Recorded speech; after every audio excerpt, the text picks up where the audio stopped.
Pada kesempatan kali ini kakak akan jelaskan tentang bagaimana cara mengubah pecahan biasa ke bentuk desimal. Nah, untuk mengubah pecahan biasa ke bentuk desimal kita bisa lakukan dengan dua cara. Cara yang pertama yaitu dengan mengubah dulu penyebutnya menjadi kelipatan 10. Jadi kita ubah dulu penyebutnya menjadi 10. Kalau nggak bisa kita ubah ke 100. Kalau masih nggak bisa kita ubah ke 1000 dan seterusnya. Kemudian cara yang kedua yaitu dengan pembagian bersusun atau pembagian porogapit. Oke, sebagai contoh misalnya berapakah bentuk desimal dari 2/5? Kalau kita pakai cara yang pertama maka penyebutnya ini kita ubah dulu menjadi kelipatan 10. Di sini penyebutnya kan 5 nih. Kira-kira bisa nggak kita ubah ke 10? Bisa kan? Yaitu kita kalikan 2. 5 dikali 2 sama dengan 10.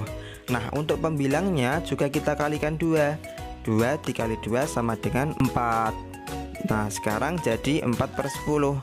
Karena per 10, maka jawabannya pasti ada satu angka di belakang koma. Berarti 4/10 bentuk desimalnya adalah 0,4. Oke, untuk cara yang pertama ini kakak udah buatkan video pembahasan lengkapnya. Link videonya udah kakak taruh dalam deskripsi video ini. Untuk video kali ini kakak akan lebih fokus pada cara yang kedua, yaitu dengan pembagian bersusun atau pembagian porogapit. Oke, sekarang kita coba pakai cara yang kedua.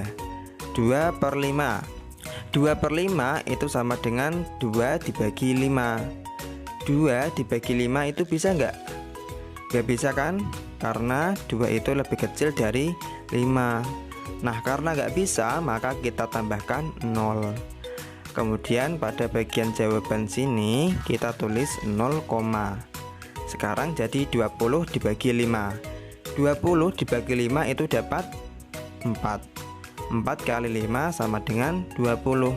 20 dikurangi 20 sama dengan 0. Habis. Nah, hasilnya yaitu 0,4. Sama kan dengan cara yang pertama tadi? 0,4, 0,4 sama. Oke, kita coba contoh soal yang lain. Misalnya 3/4. Nah, 3/4 itu kan sama aja 3 dibagi 4. Nah, 3 dibagi 4 itu bisa nggak? Nggak bisa kan? Karena 3 itu lebih kecil dari 4. Karena nggak bisa maka kita tambahkan 0. Dan di bagian jawaban sini kita kasih 0, nah sekarang jadi 30 dibagi 4. Kita cari nih 4 dikali berapa yang hasilnya itu 30 atau mendekati 30. Ayo kira-kira 4 dikali berapa? Dikali 7, ya kan? Karena 4 kali 7 sama dengan 28. Kalau kita kalikan 8 hasilnya nanti 32 kebanyakan, maka nggak boleh. Berarti yang paling mendekati yaitu 4 kali 7. Nah, 30 dibagi 4 dapat 7. 7 dikali 4 sama dengan 28. Sekarang kita kurangkan 30 dikurangi 28 sama dengan 2. 2 dibagi 4 kan nggak bisa nih, maka kita kasih 0 lagi. Jadinya 20 dibagi 4. 20 dibagi 4 sama dengan 5.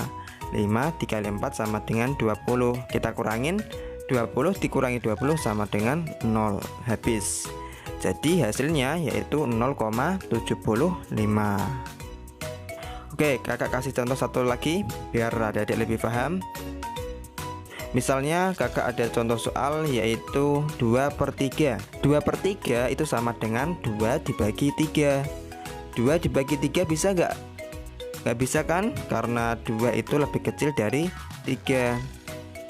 Karena nggak bisa maka kita tambahkan 0.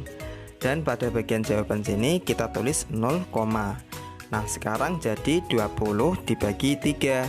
Nah, caranya kita cari kira-kira 3 dikali berapa yang hasilnya itu mendekati 20. Kira-kira berapa? Kalau 3 dikali 5 itu 15. Kalau 3 dikali 6 itu 18.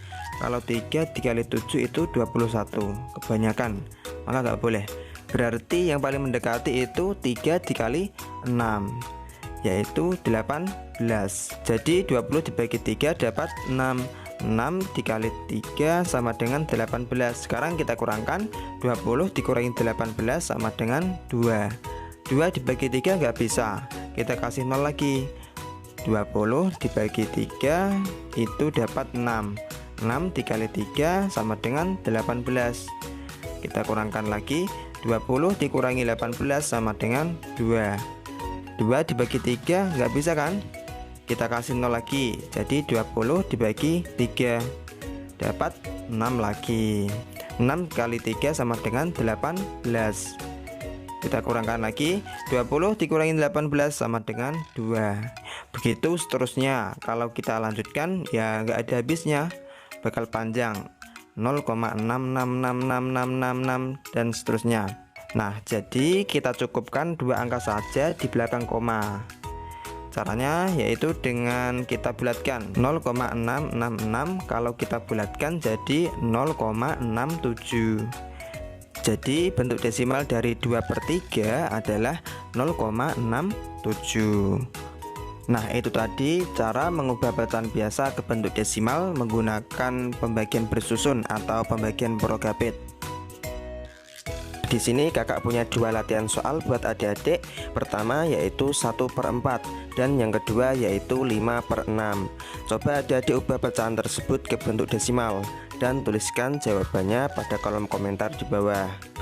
Oke, sampai sini dulu. Semoga video kali ini bermanfaat.